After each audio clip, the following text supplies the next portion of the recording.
osteria numero 1.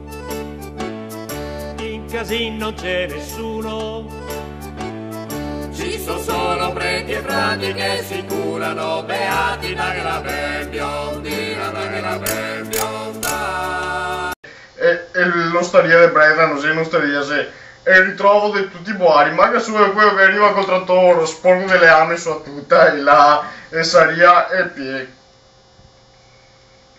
Poi sera te trovi che i giovani di 35-40 anni e ve là tutti tirai no e starà dietro e dopo ti fa oh adesso là che ho lui sera dopo vuoi sul terrario a troie arrivo ma non ti si può a trovarti una tosa e stavettarti avanti e indietro su e su cioè andare a troie magari ti si anche uno di quei leghisti che dice non vedremo i rumeni, gli albanesi, così tutte trombi e troie dall'est, ma fammi un bene, vai in questo mare che a Troia che te ha fatto, che puoi andare al cinema che volta che tu pare, no? Fare un coglione come te, porca miseria che quella.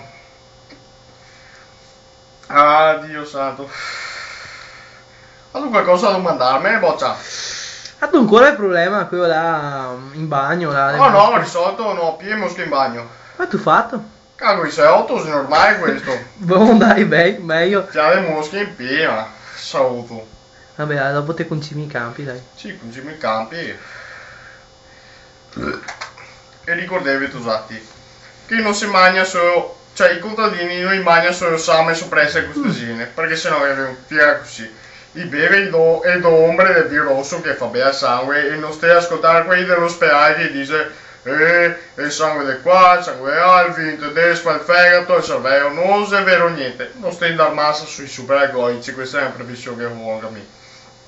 Però, due bicchieri di rosso non ha mai fatto male a nessuno, per cui, quando che mangi a fede soppressa di cereale che sta, però mangi tanta verdura così in bagno, in gesso, e ti reso il mondo di merda e me ne ama amico, a miei compagni elettorali a fare un mondo con più le ame per tutti, le ame si vede anche a merda di umana, tanto più o meno siamo là e va che a fine noi mangia soppressa e mangia più verdura, tutto qua. E Agricolo Vise, fa un mondo con pigaine? Vota il Vise e compra così me. Buon dai. Buon dai. Dove possiamo trovarti, no, altri? Sul tubo, ma ricordavo che non sono idraulico, mi metto i video sul tubo, ma non sono idraulico, ricordate. Se vediamo alla prossima portata. Ciao Agricolo!